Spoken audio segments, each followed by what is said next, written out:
Salam sejahtera, rekan-rekan pengelola pendidikan, akademisi, dan profesional mutu dimanapun Anda berada.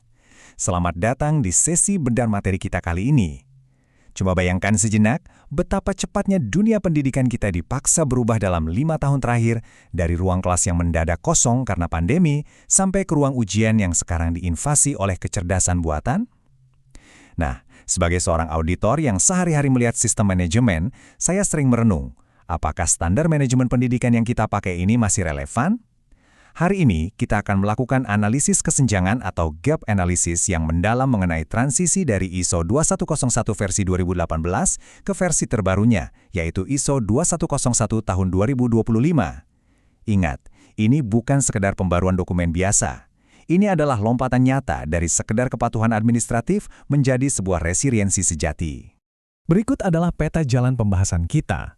Kita akan mulai dari melihat evolusi sistem manajemen, kemudian masuk ke 4 dimensi perubahan fundamental, analisis kesenjangan klausul strategis dan operasional, evaluasi kinerja digital, hingga akhirnya kita tutup dengan strategi mitigasi dan panduan audit.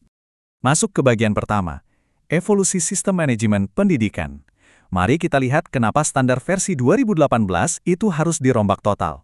Waktu ISO 21001 pertama kali rilis di tahun 2018, itu ibarat kompas yang luar biasa bagus untuk dunia pendidikan kita. Tapi, mari kita lihat apa yang terjadi setelahnya. Di rentang 2020 sampai 2022, pandemi global menghantam. Tanpa persiapan, kita semua dipaksa masuk ke era pembelajaran jarak jauh. Lalu, belum juga nafas kita teratur, tahun 2023 dan 2024 datang membawa disrupsi yang mungkin jauh lebih radikal, yaitu era generatif AI. Rangkaian disrupsi ini benar-benar menyadarkan Komite Standar Global kalau pendidikan itu tidak bisa lagi dikelola secara statis. Makanya, peluncuran ISO 21001-2025 ini lahir bukan sebagai revisi rutin, melainkan sebagai respons mutlak agar institusi kita bisa jauh lebih inklusif, lincah, dan syarat teknologi. Selanjutnya di bagian 2, 4 dimensi perubahan fundamental. Kita harus paham dulu roh dari standar terbaru ini sebelum membedah klausulnya. Ada 2 konsep baru yang sangat krusial dan menjadi tulang punggung standar 2025. Pertama, resiliensi organisasi. Ini bukan lagi soal seberapa kuat institusi Anda bertahan hidup, tapi seberapa cepat Anda bisa pulih dan beradaptasi saat terjadi goncangan eksternal. Kedua, adaptive leadership atau kepemimpinan yang adaptif. Dulu, pimpinan manajemen cukup menyediakan sumber daya dan tanda tangan di atas meja. Sekarang, tidak bisa begitu lagi. Pemimpin dituntut untuk benar-benar turun tangan membangun budaya inovasi digital. Artinya, kalau pimpinan kampus atau sekolah tidak punya literasi digital yang memadai, institusinya dipastikan akan kesulitan memenuhi standar 2025 ini. Untuk menopang hal tersebut, ada 4 pilar fundamental. Dimensi teknologi sekarang mewajibkan integrasi AI dan pembelajaran hibrida sebagai bagian dari sistem, bukan cuma fasilitas pelengkap. Lalu dimensi sosial. Ini sangat menarik, karena standar baru menempatkan kesehatan mental dan inklusivitas sebagai indikator kinerja. Ya, Anda tidak salah dengar, kesehatan mental mahasiswa atau siswa sekarang bisa diaudit. Kemudian ada dimensi operasional yang menuntut ketangkasan merespons perubahan pasar, serta dimensi keberlanjutan yang mengharuskan kita selaras dengan SDGs. Intinya, institusi pendidikan sekarang dilihat sebagai sebuah organisme hidup yang holistik, bukan sekedar pabrik pencetak ijazah. Bagian ketiga, analisis kesenjangan klausul strategis. Mari kita pasang kacamata auditor kita dan membedah perbedaannya di lapangan.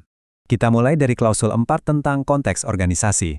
Di versi 2018, mengidentifikasi isu eksternal itu biasanya hanya berkisar pada persaingan antar kampus atau kebijakan kementerian. Sangat standar. Tapi di 2025, institusi wajib memetakan disrupsi ekosistem digital seperti kehadiran AI generatif sebagai isu strategis yang kritis. Kesenjangan yang paling sering saya temukan saat mengaudit adalah banyak kampus atau sekolah yang belum punya mekanisme penilaian risiko untuk hal ini. Kalau institusi Anda tidak memasukkan platform seperti ChatGPT ke dalam analisis SWOT, wah, Anda sudah pasti tertinggal. Beranjak ke klausul 5 mengenai kepemimpinan. Perubahannya sangat kontras. Dulu, bukti kepatuhan klausul ini sangat berbasis kertas. Cukup tunjukkan SK Rektor tentang kebijakan mutu, selesai. Versi 2025 mengharapkan bukti yang jauh lebih dinamis. Sebagai auditor, saya akan mencari bukti nyata adanya kepemimpinan adaptif dan literasi digital yang menetes ke seluruh lapisan organisasi. Gap yang mencolok di sini biasanya adalah jarak antara kebijakan yang tertulis rapi di atas meja pimpinan dengan inovasi yang benar-benar diaplikasikan oleh dosen di ruang kelas. Lanjut ke klausul 6 tentang perencanaan. Ini adalah bagian favorit saya. Pendekatan berbasis risiko di 2018 itu sifatnya sangat defensif. Risiko dianggap sebagai musuh yang harus dijauhi, seperti atap gedung bocor atau server error. Tapi di 2025, manajemen risiko itu bertransformasi menjadi katalis yang proaktif. Jadi ancaman disrupsi itu tidak cuma dicatat, tapi dijadikan pemicu untuk merombak model pendidikan secara radikal. Misalnya, membuat kurikulum jauh lebih fleksibel karena industri mulai mengadopsi otomatisasi. Perencanaan Anda harus antisipatif, bukan reaktif. Bagian keempat, integrasi teknologi dan operasional.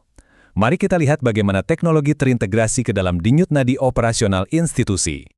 Pada klausul 7, perbedaan fokusnya memberikan implikasi audit yang sangat tajam. Di area sumber daya, fokusnya bergeser dari sekedar melihat infrastruktur fisik menjadi pengawasan infrastruktur cyber. Sekarang, saya tidak hanya mengecek kelayakan ruang lab, tapi juga mengecek protokol keamanan data mahasiswa Anda, apakah sudah selevel standar internasional seperti GDPR? Lalu di area kompetensi, tidak cukup jika pengajar hanya memiliki kemampuan pedagogis. Mereka sekarang wajib memiliki literasi AI, dan pada aspek komunikasi, evaluasinya akan fokus pada seberapa tanggap institusi Anda merespons dinamika lewat kanal komunikasi digital. Jauh lebih komprehensif, bukan? Kita masuk ke jantung operasional di klausul 8.1. Dulu kita membanggakan pengendalian proses yang sangat terstruktur dan statis. Tapi coba kita pikir logis, masuk akal tidak sih kita mempertahankan siklus revisi kurikulum 5 tahunan, sementara teknologi industri berubah setiap beberapa bulan? Sangat tidak relevan. Itulah mengapa versi 2025 memperkenalkan Agile Operations. Kampus dituntut memiliki ketangkasan tinggi untuk menyesuaikan kurikulum dan proses belajarnya dengan sangat cepat mengikuti tren pasar kerja. Pada desain layanan di klausul 8.3, filosofi satu ukuran untuk semua sudah resmi kedaluarsa. Standar lama berfokus pada keseragaman mutlak, namun standar 2025 menuntut penerapan outcome-based education yang jauh lebih fleksibel. Desain kurikulum Anda harus bisa memfasilitasi jalur pembelajaran yang terpersonalisasi. Mengapa? Karena setiap mahasiswa itu punya potensi yang berbeda. Sistem manajemen Anda harus punya bukti bahwa penyesuaian instruksional per individu itu memang benar-benar terjadi. Nah, di klausul 8.5 ada amanat baru yang tak kalah penting saat proses belajar mengajar berlangsung.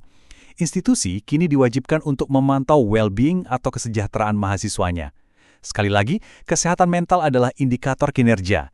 Ditambah lagi, di era di mana tugas sangat mudah dikerjakan mesin, metode penilaian Anda harus mencakup mekanisme validasi AI.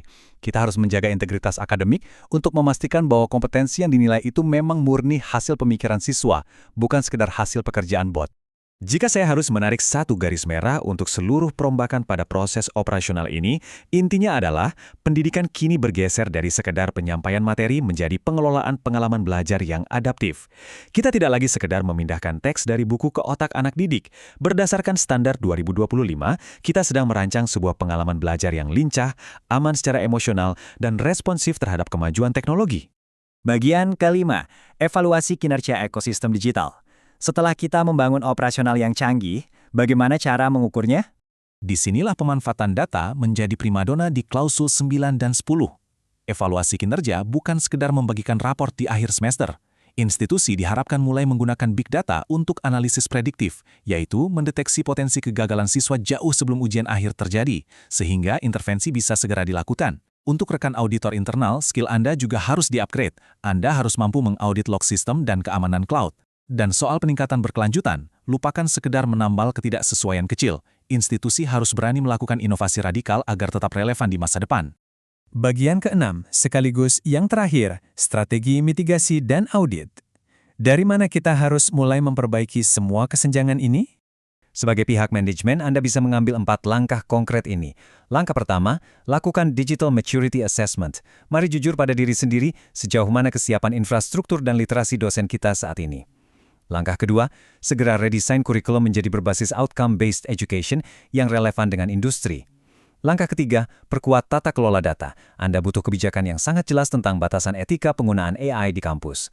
Dan langkah keempat, integrasikan program kesejahteraan terpadu ke dalam kegiatan akademik sehari-hari. Bagi rekan-rekan auditor, ini adalah panduan kerja baru kita. Tinggalkan kebiasaan lama yang hanya menelaah tumpukan kertas dokumen. Mulailah memverifikasi bukti digital secara langsung, seperti mengecek log aktivitas di LMS. Lakukan uji skenario nyata, cobalah tanya ke top management, apa yang akan mereka lakukan jika sistem akademik tiba-tiba diretas atau down? Uji resiliensinya. Dan yang paling esensial, lakukan observasi mendalam untuk merasakan langsung budaya inklusinya. Kebenaran sebuah sistem tidak cuma diukur dari rapinya dokumen SOP di laci kabinet. Setelah membedah seluruh dinamika perubahan dari standar 2018 ke 2025 ini, saya ingin meninggalkan satu pertanyaan fundamental untuk Anda refleksikan. Apakah institusi Anda memandang isu 21001 2025 ini sekedar sebagai stempel sertifikat untuk dipajang manis di lobi? Ataukah Anda melihatnya sebagai pedoman mutlak untuk benar-benar bertransformasi? Karena faktanya, di era disrupsi ini, institusi yang enggan untuk bertransformasi, perlahan tapi pasti, akan tergantikan oleh zaman. Terima kasih telah menyimak sesi bedah materi yang mendalam ini. Subscribe channel ini, Ruang Dosen, bila senang dengan video seperti ini. Aktifkan lonceng untuk mendapatkan notifikasi bila ada video terbaru, klik like dan share video ini jika dirasa bermanfaat untuk menyebarkan ilmu pengetahuan ke orang lain. Sampai jumpa di pembedahan standar mutu kita di kesempatan berikutnya. Mengelola mutu berarti mengelola masa depan.